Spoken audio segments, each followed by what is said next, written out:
আসসালামু আলাইকুম। এখানে দেখতেই পাচ্ছেন একটা টেবিল রানার। এই টেবিল রানারটা কমপ্লিট করার জন্য আমি 9 তারের সুতা ব্যবহার করছি।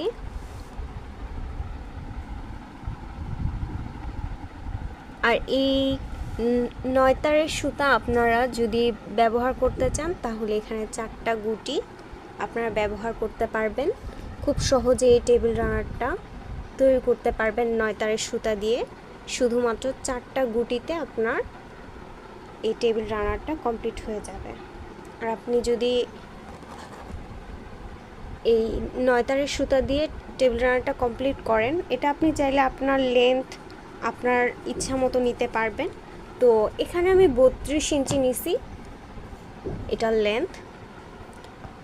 এই যে দেখুন এখানে টার্সেলগুলো যে বসানো হয়েছে, টার্সেলগুলো আপনি চাইলে এখানে একটা মুক্তাদানা বা তার সাথে আপনি কোনো পাথর অ্যাড করতে পারেন, এটা যার যার পছন্দ মতো।